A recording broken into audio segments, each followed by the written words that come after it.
After assembling your project team, you consider conducting MBTI personality type assessment for the members. Given the dynamics of the team formation and the challenges of project management, what could be the reason for integrating MBTI assessment into your team development process? So the question is expecting the test taker to have little bit familiarity of what is MBTI and understanding of do you know what MBTI can do for your project team formation is getting tested here. Let's see the option. Option A, to enhance team communication and understanding by uncovering the diverse communication style and preferences. So yes, MBTI assessment does help us in understanding people's decision-making style, people's communication styles, their overall personality, and it can create an understanding between the team members about the different type of personality which we have in our team. So the option A seems to be a good idea. Let's see if we have a better than option A, else we will go with option A. Option B, to tailor the project management approach to match the team's overall personality profile. This is a little too much. Yeah, so say when I'm doing project lifecycle selection, when I'm creating the project management approach, it does consider how teams are skilled and how they want to do the work. But tailoring the project management approach based on the awareness of team's personality is little too much extension of the results which we get from MBTI. So option A is still better because my project lifecycle selection or project management approaches has less impact from the different personality which I have in my team. It could be at some percentage get influenced, but not much. Option C, to avoid the storming stage of team development by gaining insight into potential conflict and personality clashes. So yes, option C is close. Yeah, and let's see how we compare A and C. By doing the assessment, I am creating an awareness in my team about each other's personality.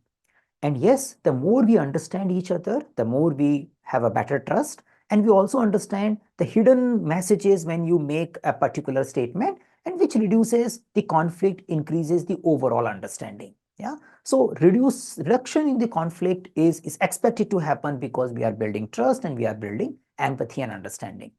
The only thing is to avoid the storming stage. So storming stage may not get avoided. It will be there, but probably you can sail through it faster. Yeah? I can't say that there will be no storming because I have done an MBTI analysis or I have done some kind of team building activity. Yes, it's good to do a 1 or 2 team building activity, but in our project management space, I can say that is going to happen. Some conflicts are going to come, but you probably will be able to navigate well. So that's still we go with option A, but C is pretty much close. Option D, to identify individuals with high potential for leadership and critical roles. We do use MBTI for understanding the overall work preferences and the type of people may be suitable to what type of job. So some amount of interpretation can be done. But just identifying people for leadership potential based on MBTI and finding critical roles, that is not expected because we believe all personality has their own strengths. There is nothing good and bad. Maybe they might be suitable for different areas. Leadership can be exhibited by many of these MBTI personalities. So I won't just do a judgment and say, this I will use to identify who will be leading the team. That is not the objective of MBTI or any personality assessment indicator test, because we want to understand each other and create a better trust and collaboration.